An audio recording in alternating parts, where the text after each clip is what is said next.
Great. Perfect. Everyone, welcome back to another webinar of the BD School. I'm very happy to see a lot of familiar faces. That's always very nice. And it's good to see that you're all here just to improve yourself and improve your skills. So very happy about that. So today we're going to talk about AI for business development. So obviously it's a hot topic for everyone, not only in business development, but pretty much everywhere in the world. But obviously we do BD, so we want to make sure that we can use AI in our own job. So today, first of all, for those of you who don't know me, I'm Lucia. I'm the founder of the BD School. The BD School stands for the Business Development School, and of course, all we do is everything related to education and business development. In particular, we are the leading personalized learning platform entirely dedicated to business development, and our vision is to create the next generation of business development pros using the power of knowledge. And we do this. I was a business developer for a very long time myself, and after working in the field for 9 years, I was a little bit stuck. And when I couldn't find anything to learn and improve, I decided to start it myself, and that's how the BD School was born back in 2019. Now, how do we help business developers improve their skills and become better at this job? We do it with content like this one, obviously webinars, videos, blog articles, podcasts, anything you can think of, we probably do it. With courses, we actually just launched new courses a few weeks ago, so we'll talk a little bit more about that later. And we do it with one-on-one coaching. So if you have any challenge related to BD and want to improve your skills, well, you know where to go now. But enough for us now. If you want to visit our website, go to thebdschool.com and let's get started with today's topic. So AI in business development. We're going to talk about how we can apply AI to BD. And then what we did was really a step-by-step AI application to BD. We tried to look at, or we tried to take as an example, let's say the most general type of BD. However, keep in mind, we're very aware that everybody does business development a little bit differently. So I know that maybe you don't follow all the steps precisely, but the goal of today is really to show you how much you can automate, how much time you can save, and how much you can improve your job if you embrace AI. Now, applying AI in BD obviously saves us a lot of time. I actually used the AI today to prepare for this webinar as well. I did prepare a few things using that, and that costed me a fraction of the time that I would normally use if I would do it manually. Obviously, it helps us innovate our process whenever we can automate some tasks and really just introduce an element of innovation that really helps us to stand out with our company. And last, of course, it helps us get more results simply because we can work more efficiently, right? So we're better able to assess where we're making mistakes, and that can really help us to get more results on the long term.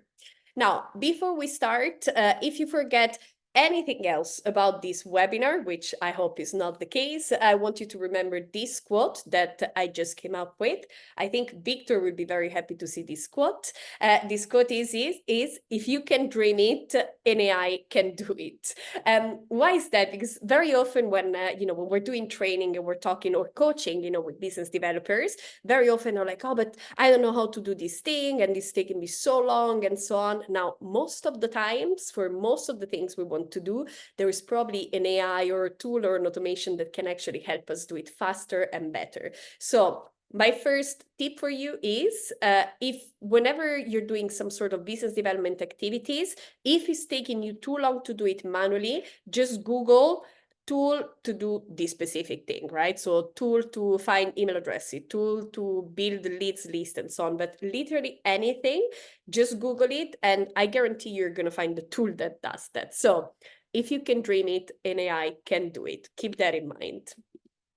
And other thing, so familiarize with these words. I will throw them here and there. Maybe you know them already, but one of them is scraping. We're going to talk about that. Scraping basically means pulling information out of a website and then ideally putting them into a spreadsheet or your CRM and so on. But basically it means grabbing this information out of the web. The other thing is that I'm going to say, the other word that I'm going to say is prompt. maybe you heard of it, because obviously with ChatGPT, it's a very popular term. Now, a prompt basically is any form of text, question, information, or coding that tells the AI what it is that we want to know, basically. So it helps them give us an answer to our questions. And then last, generative AI. We talked about that in the previous webinar last month. You can find it in the description below later on. But the generative AI is basically a type of AI that produces various types of content, including text, images, audio, and so on and so forth, mostly from the prompts that we give them. We're going to use some of them as well now. So my advice for this webinar is really just keep your tabs open. And as I talk about these things, try to do them on the side as well to really see how fast it is to use AI and do these things using automation. Now, step one, so how can we use business AI in business development? So the first thing we can do is actually to build our buyer persona. Now, obviously, if you work as a business developer, you have your own company. I hope for you that you know who's your buyer persona. But if you, for example, are applying for jobs and you have to do a role play, a case study, and so on, you might not really have a clue of who is the buyer persona. The same if you just started working for a new company or you're building a new company, you might not know 100% and with confidence who it is that you should be reaching out to. So AI can actually help us to build this buyer persona. Now, the tool we're going to use to build our buyer persona is ChatGPT. That's the first one we're going to look at. And here I put for you a very nice prompt that you can use on ChatGPT. Now, keep in mind that all the prompts I'm going to show you today, we actually have them on a specific file that I will share with you as well, where you can find more than 100 different ChatGPT prompts. So basically to automate everything through ChatGPT. So don't worry if you cannot write it now. You're going to have it later. I will send you an email with this, and I will put it in the description as well. Now, with this prompt, basically, we ask ChatGPT to build a buyer persona of our ideal customer, and I specify that I want to target only decision makers, although I'm not really sure who I should contact. And then I specify that we are a company, and we can mention the name. We're focused on providing a specific service for a specific segment, right? And I also asked ChatGPT to make a tab because I really love tabs and I love using spreadsheets. Our students that are here can confirm that. And we want to make sure basically that we have it organized. And ideally, we want to have some information like background information, education, professional background, interest, pain points, and so on. Now, in a matter of seconds, you're going to have something like this. For this specific one, I actually used the company of one of you here. Maybe you can recognize yourself, but it's a biotech company. Now, in just a matter of seconds, we know that we might potentially target someone in the age of 35 to 50, based anywhere in the world with this job title, Chief Scientific Officer or Head of R&D, and so on and so forth, right? So we see the responsibilities, the pain points, the interests, and so on. Now, these obviously, and everything we're going to do today in terms of really accuracy, you always need to pay attention because it's still AI, right? And many of the information are not super updated. ChatGPT, for example, I think the last update maybe was 2022, if I'm not mistaken. So every time you get insights and the output from this AI, you always need to double check them, right? So if you work for a company, ask your colleagues that work in the company for longer whether this information is accurate. If you're building your own company, obviously refer back to your own experience in the field and make sure that this information is accurate. But this is a really great starting point, especially if you're a little bit stuck, right? So first step, building our buyer persona and have a bit of an idea of who we should contact, right? Now, the next step where we tend to get a little bit stuck is actually building target lists, right? So I have a student, for example, she has to do some market research. So she has to build a lot of these target lists to really understand how many of potential customers there are in the world, in the countries that they want to target, right? Now, if we had to do it manually, we're going to spend hours and days on these files trying to find this information, but we don't need to, right? So we can, again, use an AI for that. Now, for this, we're once again going to use ChatGPT, but keep in mind that there are a lot of web scrapers that you can find that can actually pull this data from any sort of platform.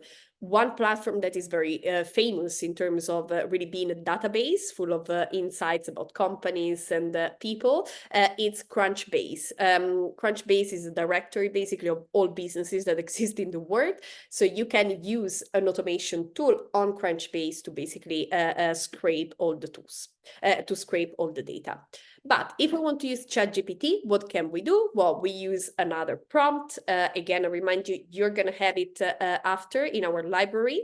Now, with this prompt, basically, we're telling them, again, we're telling ChatGPT again, we are a biotech company focused on providing specific service for specific segment. And we ask them to create a table with the top 10 companies in the world that we should target in our lead generation effort. And once again, we ask them to build the column. Now, why do we put only top 10 companies? Again, with ChatGPT does not have access to the internet real life per se. So basically all the information it has, it's updated to, once again, 2022. So if you ask a list of, let's say, 100 companies, it's not going to be super accurate and it's not going to be complete. So one trick you can use is basically you ask the same prompt a few times in a row and you ask with the top 10 companies, top 20 and so on. So limit the number basically of companies. Now, again, this is going to give you an initial list, right? Then obviously you have to integrate it with more sources, right? It can be even Google Maps or Crunchbase that we mentioned, LinkedIn, and all other sources where you can find lists of companies that you think you should be targeting. But when you use ChatGPT, it comes up with something like this. Now, I only asked to put the website link at employee counts. However, for lists that we built at the BD School, what we asked, for example, was also their headquarter, their industry type, their competitors as well. So we had a tab with one competitor. By the way, you can also sort of do it reversed. So what we did one time, for example, is we asked ChatGPT to give us a list of all competitors of one of our biggest clients so that we could target their competitors as well. And we had a list of maybe around 100 different companies that we could reach out to just through ChatGPT. Then again, you need to combine tools. But again, this is a great starting point.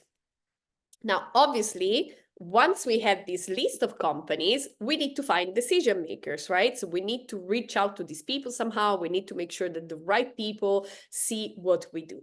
Now, how can we do this? Now, for this, we're going to use a scraper, a tool called scrap.io. You can just find it as scrap.io. They also have a Chrome extension, and the Chrome extension works directly on LinkedIn, websites, and other social media as well. By the way, I did not mention that before, but all the tools I'm showing you now, they're all going to be free tools. The ones that are not free, I will still mention them because they're really good tools, but keep in mind that there is always a free alternative. So if you don't have a budget, for example, you're just starting a company or you don't have a budget in your company, keep in mind most of these things, you can do them for free. It's not going to be complete, and most of the times you have credits, so you just have a limited amount of things you can do, but then again, there's so many that you can just combine them basically. That's what I do, for example. Now, Scrap, so what it does basically, you can create lists. Now, in this case, we created a list called webinar example. Then you go on LinkedIn, and on the LinkedIn page basically gives you the list of all the people that match your criteria, right? So in our case could be, for example, founder. I think that's the first thing I see here, right? Now, you create a list on Scrap, you go on LinkedIn, and then you basically scrape, you gather all this information from Scrap, which is going to put them in their platform into the form of a list, which looks something like this. Now, as you can see here, there is the name of the person, the job title, the company, and also the email address. Now, the email address is not always available on LinkedIn, so you have to, sometimes you need to use other tools. I'm going to show you another one. But this, once again, can be a good start. So at least you have the names of the people, basically, that you should reach out to based on the job title, the company, and all the filter that you decide to set. And you have email addresses as well. So once again, in matter of seconds, you have a list of people ready to be contacted. Now, If you don't have enough emails from scrap, what you can do is to use other tools. For example, like this one, which is called hunter.io. This is one of my favorite tools ever. It's very reliable. The email addresses, the contact info, they tend to be very reliable. And what I love about hunter.io, I think I mentioned it many times in other webinars too, but one thing I love about Hunter is that under the email address, it also tells you what is basically the percentage of success that this email is valid, and it also tells you where this email was taken from. So maybe it was on an article, it was on a video or somewhere else, but basically you have a source that you can go back to so that you know, and you can tell the person, oh yeah, by the way, I found you on this list, right? So that can be a really good way, you know, to break the ice and talk to your prospects. So hunter.io, amazing. Now, how does that work? You just type the name of the person with the domain name of the company, and then basically it finds the email address. Now, in this case, don't use it to spam me, but that is my real email address. So if you send me an email there, most likely, if it's good, you're going to receive an answer. But it is very accurate. And again, it is there is a free version, so you can find a lot of information for free once again. Then step 5, now we need to research these targets, right? So we need to research our decision makers because, well, if you follow us for a while, you know that we're huge advocates of personalization. So it's really not enough to just contact someone with the generic emails, generic templates, and so on. You need to know something about the people you're trying to reach out to, and you need to research them. Now you need to research their website, you need to research what they do, how they do it. And obviously, you need to research the person that you're trying to connect with. Now, one tool that I absolutely love to do this, and again, it's one of my favorites, so I talk about it all the time. It's called Crystal, which you can find. The domain name, I think, is Crystal Knows, but if you type Crystal Knows, you're going to be able to find it. It looks like this. Now, what does Crystal do? It's a tool that basically predicts the personality type of the person you're trying to reach out to. Not only that, and by the way, it does it just with the information that are publicly available, besides telling you what type of personality style the person has, it also tells you how you should reach out to the person. So it gives you ideas on how to write emails, how to write messages, what to say on a phone call based on different goals as well, and so on. So especially in those moments in which you're really stuck and you don't really know what to say to the person and you really have this creative block, Crystal Knows can be a great help for that. So you can just get it, once again, for free. You only take 10 credits for free, unfortunately. But, you know, if you're just starting out, it can be very helpful as you're writing your buyer persona or you're reaching out to specific people. You can really very easily activate it on anyone's profile and get insights. For example, if you would do this on my profile, you would learn that my profile type is the influencer. So I tend to be very energetic, casual, and adaptable. I think this is quite accurate.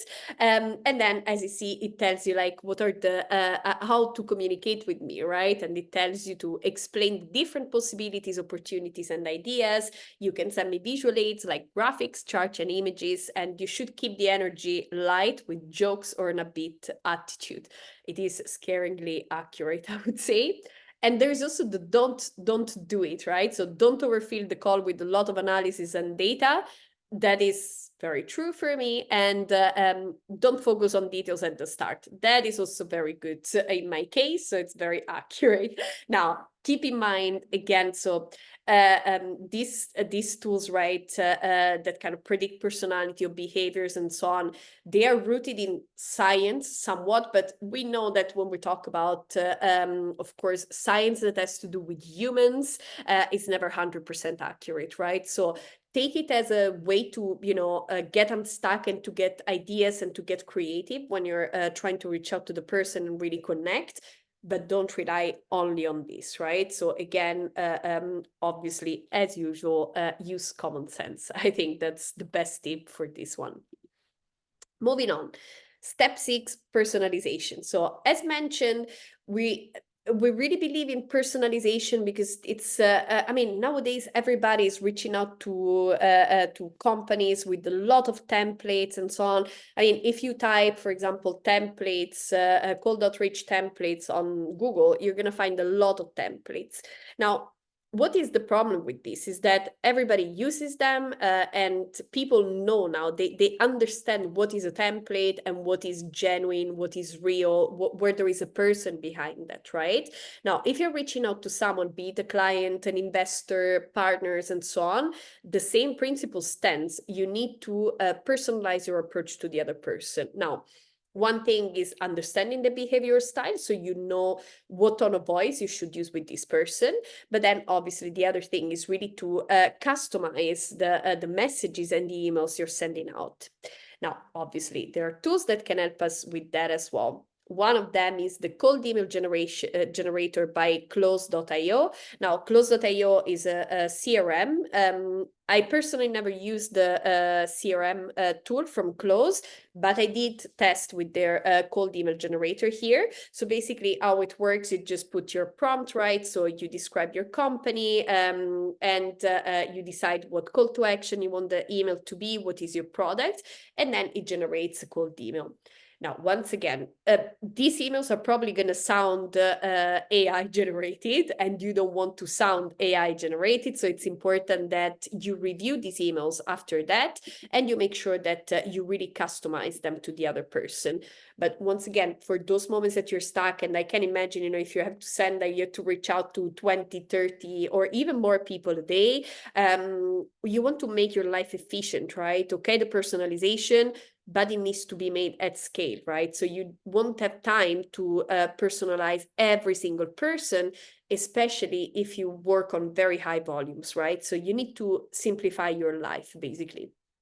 Now, this generator, for example, the test we did, as you can see, personally for me, it does not pass the test because this email is very long, and I prefer when I have very short emails, maximum 6 lines. We wrote an article on the 6L framework to write emails. I will put it in your emails and in the description for the YouTube video. But personally, I prefer when emails are shorter, they're more direct, they're easier to digest, and you tend to get a higher response rate.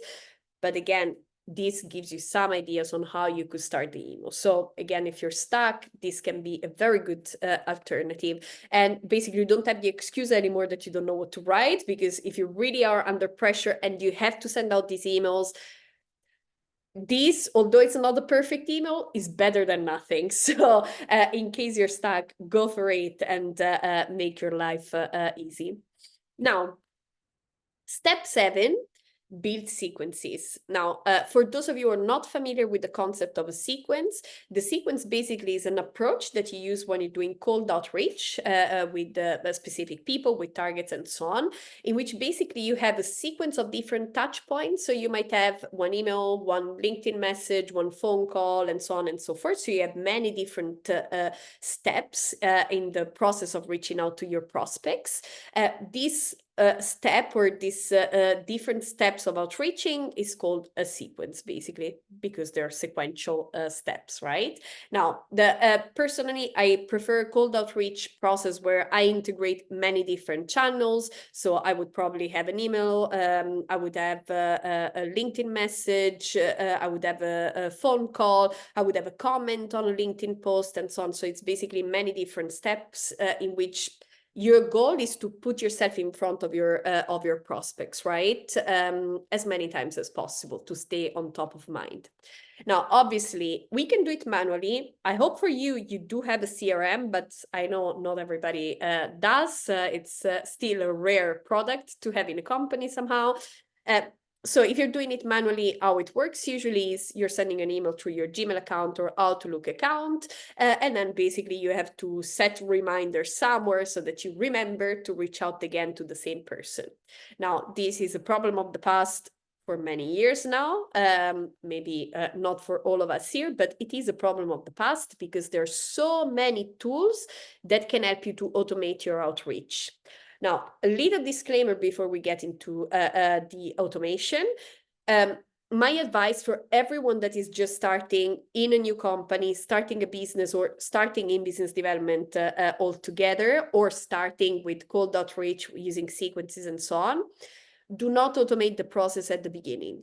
Why not? Because you really need to understand the process. You need to understand your customers. You really need to have these real one-on-one interactions. You need to read the emails that they send you back, even when they tell you, oh, please never contact me again, I'm going to report you. Because you need to develop some sort of acumen for how your customers are responding, right? So, or potential customers. So don't automate at the beginning. But for those of you who are already a little bit more experienced with cold outreach, then go for it. You can start automating your sequences, and you can use a series of tools for that. Now, these tools are for paying, so it's rare to find a good tool that does the entire cold outreach automation for free. Some of them, they do have a free version. There is one, for example, called reply.io, and reply.io is free. You have a free trial, but then again, you still have to upgrade if you want to continue your sequences. So these ones, if you really want to automate, most of them are for paying. I am not saying that there are no free options. There probably are, but then it means you need to get a little bit more tech savvy, right? Because, for example, you might have a ChatGPT integration with spreadsheet, which you might need to integrate with other tools and so on. So if you're not very tech savvy, then those ones, they are a little bit more challenging to use, not impossible. It's just a matter of trying. These tools like Lemlist and others I'm going to show you, they are born for that. So they are made easy for all of us working in the field. Lemlist, based in France, if I'm not mistaken, we did use it in the past a few times. Among the features they have like different sequences that are pre-built, for example. So depending on your goals, you can use the templates that they already have. Once again, when everybody uses the same templates, these templates become ineffective. So, you know, they're good, but yeah, also not that great. So use them with attention. But the good thing is that at least you can automate all the next steps, right? So you really make sure that you don't miss out on follow-ups, and you don't miss out on reaching out to anyone, basically. So it's important that you build the process for that too. Now, the other one that you can use, it's actually a Dutch company. They're based in Eindhoven. It's called Expandy.io. Now, besides doing all the outreach with emails and so on, they actually integrate with LinkedIn. Expandy actually was born as a LinkedIn automation tool, and then they integrated it also with emails and other channels. Now, besides having a very good product for that matter, so really automating everything you do, both in terms of emails, but also LinkedIn. And I'm not talking only about connecting with people, but also following up, sending messages based on specific triggers and so on. So it's very sophisticated. What is really good about Expandy, though, is their blog. So in case you don't have budget to use their tool, or you don't really know how to work on LinkedIn for lead generation, then check their blog, because they have a lot of very practical guides. I used many of them myself as well to work on LinkedIn. So check their blog, and then, of course, give a try to the tool if you want to. Personally, and some of you might know because we talked in these days on LinkedIn, we do not use automation on LinkedIn. So that's something we do not do, because LinkedIn is very picky. They don't like when you use too much automation, and we don't want to risk our accounts, basically. So that's, we don't do it. Of course, the downside is that it's less efficient. On the other hand, it also gives us the chance to actually connect with people more genuinely. Other downside is that we cannot reach out to set amount of people, and we cannot reach out to everyone as if we would use the automation. But again, it's at the end of the day, it's a preference, right? So you can also use them with a lot of caution and so on. But personally, we don't want to use automation on LinkedIn, at least. All right. Step 7, personal brand. So for those of you who were here in the webinar of January, that was all about business development trends. I will put the link to that webinar as well here. We saw that one of the major trends for this year is actually sort of like, we called it becoming the expert. Why? Because people expect you to be an expert, right? So the moment they come, they get in touch with you, they want you to show that you know what you're talking about and so on. Now, one way to achieve that, right, and to establish this trust with your audience is by focusing on your personal brand. Now, personal brand is not only about having a very nice LinkedIn profile that obviously has a huge impact, but it's made of a few things. It's made of a few pillars, let's say 3 actually. Now, the first one is optimize digital presence, right? So we talked about LinkedIn, but by no means focus on LinkedIn only, in the sense that you should be where your audience is. So if your audience is on LinkedIn, great, then that channel should be the most optimized of all. But if your audience is on Instagram, then you should optimize your Instagram profile. If it's on Facebook, your Facebook profile, and so on and so forth. The important is that you are where your customers are and that you have a presence on these channels. Now, the optimized digital presence means you need to have a good profile with a good picture, with a good bio, if there is a bio available, right? So now they can look very different. For example, Instagram and LinkedIn, they look very different in terms of bio, but the concept is the same. You should share a little bit about you and really give people an insight into how it is to work with you, to get in touch with you, right? So who you are as a person, basically. Then, the other way to build your personal brand, obviously, is by sharing content. So whatever it is, your line of business, your industry, and so on, you need to share your knowledge, because when you share your knowledge and when you share what you know, that's basically when you're saying, hey guys, I know about this thing. I might not know about everything, and I might not know everything perfectly, but this is what I know, and this is how I can add value to you, right? So this, I say it all the time. I know it's difficult if you're not used to writing online or sharing content and so on. It can be a bit scary at the beginning, but once you get the hang of it, it's actually very easy. And I'm going to show you a few tools actually that can help you with that. The last one, the last pillar of personal branding, obviously, is to engage with meaning. Now, engaging with meaning means, on one end, building a relevant network. So a relevant network is made of, well, obviously your target audience, but not only. There should be also important people in your industry. You should connect with them. So influencers, or creators, we can call them, or LinkedIn top voices, they call them now. But yeah, so you need to connect also with these people. You need to connect with other colleagues, so other people that do the same job of you, but in other companies, in other industries, and so on. And then what you have to do is really engaging with these accounts, right? So you can do that with a simple like on a post. You can go crazy and write a comment. Or what I love to do is, if I find something really interesting, what I do, basically, I just send a message to the creator and I let them know that I appreciated that content and say, oh, wow, that's amazing. I want to know everything about it. I'm going to look forward to more posts from you, right? So something really simple, genuine, that really helps you engage and create these connections in the digital space. All right, so let's say you want to start focusing on your personal brand, but you don't really know what to write. Well, we can go back to ChatGPT and we use this prompt. Once again, you're going to have it, so you don't have to copy if you don't want to. But this prompt, basically, we're going to tell ChatGPT to help you brainstorm some content ideas that resonate with your target audience, which is this specific target audience, because we provide this solution to this specific segment and so on, right? Again, because I'm a freak of organization, I do like to have everything in a table. So I always ask ChatGPT to make everything into a nice table. This is the table that ChatGPT gave me, right? So in this case, well, it suggests to post a success story on a previous business development course. That's a very good idea. Thank you, ChatGPT.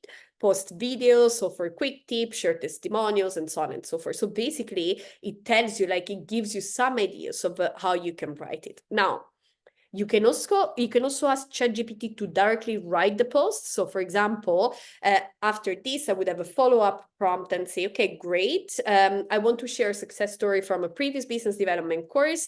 This is what we did with customer X. Now write a LinkedIn post.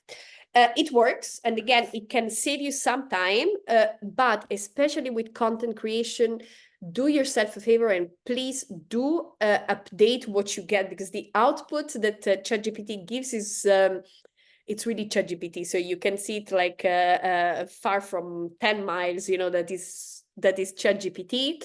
Anything, for example, that includes unlocking, enhance, or like all sorts of metaphors. ChatGPT, for some reason, really loves to use metaphors. I hate it, but it does it. So, right? So make sure that there are not these things on your post, because you really give it away that it wasn't genuine. And that is worse than not posting, in my opinion. So make sure that you use it, but then you put your flavor into it, right? So you should use it as a idea generation.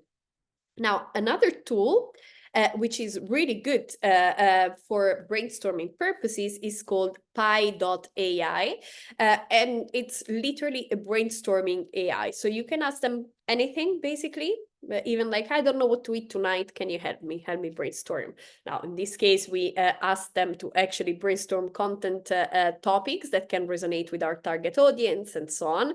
And then basically help us create a content strategy. And again, it gives you like some ideas of content that you can use in your strategy for your personal brand. Now, if you don't know how to write, and maybe you don't have really a concept of like writing for social media, right? So for example, when I started being more active on social media, and when I started the BD school, so it was 6 years ago, my way of writing, I always loved writing since I was little. But my way of writing was very academic, right? So it was really like this very complicated word, complicated sentences, and long, and basically where you show off that you're so smart and all these difficult words. Turns out that when we write for social media, for online and so on, it's really not the same. So instead, we should totally simplify the way we write, and we should make the concept really easy to understand for our readers. So if you're not very practical with that, you can use a tool called copy.ai. Now, copy.ai basically is going to create a copy. So it's going to create the body of the text of your posts. You can set it on different tone of voices. You can ask it to do it shorter, longer, include emojis or not, and so on. And then here on the side basically gives you a first draft, right? Again, also in this case, it's the same for ChatGPT, right? So you want to review this content because it's not said that it's accurate. There might be wrong information, or it might sound really automated. And again, you don't want to do that. But copy.ai can really help you with that, really get unstuck and start writing. The other good thing I think, and based on my experience with our students, is that sometimes our students are scared to write on social media because they're scared of what people are going to think of them, or maybe their colleagues and so on. So if you use AI for this process, at least at the beginning, it also puts a little bit of distance between you and what you're writing, which I believe it's going to help you to feel more comfortable with that. So give it a try if that's something you want to use. Now, to engage with meaning, so let's say you don't want to spend too much time on LinkedIn commenting on people and so on and so forth, because you have a life or something like that, or you just don't like the idea, you can use a tool called Phantom Buster. Now, Phantom Buster, it's basically an automation tool that does many different things. One of the many different things it does is actually to auto-comment on LinkedIn posts. So you can just tell him like, okay, I want you to comment on this, on the posts of these people, or when there is this keyword and so on, do it 3 times a day, for example. And then it's basically just going to auto-comment. Now, Phantom Buster can do a lot of things. So pretty much all the things we've seen so far, whenever it comes to scraping data, building this and so on, Phantom Buster can do it. It's a phenomenal tool. There's really everything. You do have free credits, but again, very limited. So, and I believe now they just introduced a free trial, and then you still have to upgrade. So again, good to as a starting point, but then if you really want to use it extensively, then there is a paid version, basically. Now, step 8, and that's also the last one. After that, we can get to the Q&As. Step 8, improvements. Now, obviously, we're doing all this. Many of us don't have really supporting managers, right? It's very sad, but sometimes they're just not very into coaching us and giving us feedback or training us and so on and so forth. Or maybe you're a founder, right? And maybe you never did like any sort of business development before. You never did any sort of commercial activity. You never did marketing. You never did sales. So you don't really know if what you're doing is good or not. Maybe you're a little bit shy. You don't know people in the field, or you don't know where to go, right? And I don't know, maybe you're more introvert and you don't want to talk to other people. So what you can do is to use a tool called Coach, AI Coach by Wonderway. Wonderway is sort of a like training content platform, let's say. So basically you can upload there all your training for your sales team specifically, and then basically you can manage the training through them. And they just launched this tool, which is the Coach by Wonderway. And basically what it does is it listens to all your sales calls, basically. Again, sales call, but it can be partners call, founders and so on. And then it gives you real-time feedback, basically. So that can be a very good way, you know, if you're alone, if you don't have much support and so on, maybe you can get a tool like this one, so to really get feedback immediately on your calls. So yeah, you can give it a try. Now, this is also the last tool that I want to show you, but as I mentioned before, we have 2 extra resources for you, which you're going to get for free after the webinar. And for those of you watching on YouTube, it will be in the description below. One is the BD School library. So here, basically, you find a lot of resources like books, articles, videos, tools, and it's a sort of like, let's say, mega library where you can find a lot of different things related to business development, so that basically you can kickstart your learning and improvement process through that. And the other one, for the brave of you that already use ChatGPT, we have a resource with more than 100 different prompts that are ready to use. So you can just directly go on ChatGPT, copy it, obviously adapt it to your case, and then it's going to give you results. So I will make sure that you get access to that as well. Now, before we get to the Q&A, so that was the last topic, a couple of things about the BD School. So as I mentioned, on the 13th of February, we launched 6 new courses. So for many years, we had primarily our business development certification program, but we really felt the need to create more very tactical, very practical courses that can really help you to improve your skills and your processes. One of them actually is on cold outreach, is starting on the 16th of March. We're going to talk about many of the things we talked about today, but you're going to apply them directly in your case. Now, all our courses, all our training are very practical, meaning everything we do, you actually reapply them immediately to your specific case with the help of live instructors that are going to help you implement all these new tactics. So check them out. So if you go on the bdschool.com/courses, you find all the courses that are available as of now. And keep in mind, we're going to keep adding new courses in the coming months, so you will be able to find more courses to really help you on specific skills, specific tactics, and really make the most out of our time together. That is it also for today's webinar. So thank you all very much. Now we go to the Q&A session. And for the Q&A session, I'm going to stop the recording, so you're free to ask all your questions without it being publicly streamed on YouTube. So I'm going to unshare and we're going to be on the Q&A.